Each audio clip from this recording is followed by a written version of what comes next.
And you know this Khadija, when the Sha'b of Abu Talib, you know when they were in the valley of Abu Talib, they were all poor.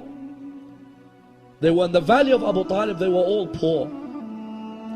Khadija would eat grass so that Rasulullah would eat good food. And she wouldn't sleep so that Rasulullah was safe. Which wife sacrificed like Khadija? That if it wasn't for her wealth, these 3 years in Abu Talib's valley, there is no way the Muslims would have survived. No way. She gave all her wealth, and that's why Rasulullah said, this religion would not have survived were it not for the wealth of Khadija and the sword of Ali. These two saved the religion of Islam. And look at the way the Muslims treat their grave today. The way the Muslims treat the grave of Khadija in Mecca. You have to stand there for a few seconds and then they tell you to move. And the grave of Abu Talib, you stand for a few seconds and they tell you to move.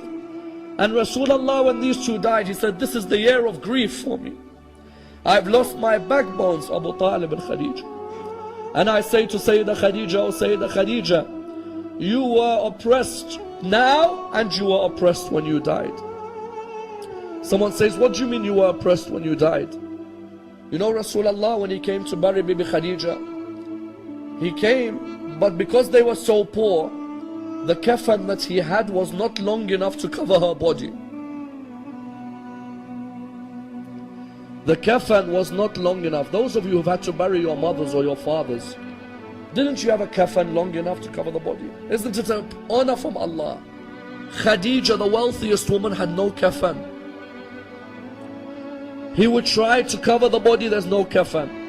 It is sad to see a human die without a kafan, isn't it? No human deserves to die without a kafan on their body. Rasulullah looked up towards the heavens. He said, Ya Allah, I am your prophet. And this is Khadija. I have no kafan long enough. I beg you, Ya Allah, answer my dua. The narrations say at this moment, Jibreel came to Rasulullah with 5 kafans.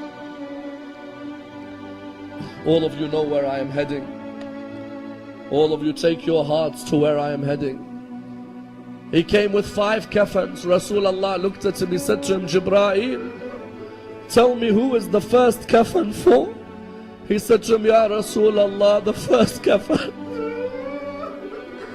Ya Rasulullah, the first kafan is for your wife Khadija. He said to him, Jibreel, tell me who the second kafan is for. He said to him, Ya Rasulullah, the second kafan is for you, so that when you die there is a kafan to cover your body. He said to him, Jibreel, tell me who is the third kafan for? He said to him, Ya Rasulullah, the third kafan is for Fatima al-Zahra. That when she dies there is a kafan to cover her body.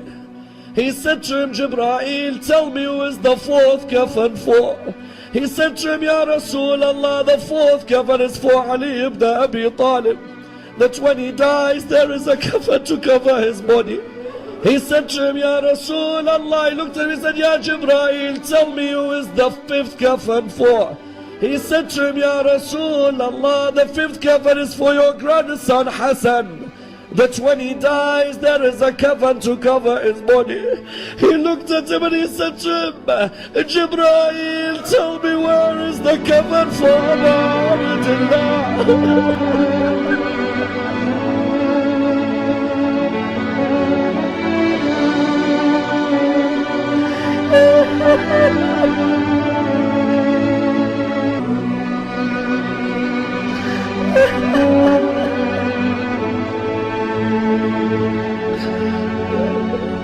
He said to him, Jibreel, tell me where is the kafan for Abdullah? He said to him, Ya Rasulullah, Abdullah will die without a kafan on his body. He said to him, Jibreel, why? He said to him, because the horses of Bani Umayyah will trample on the body of Abdullah.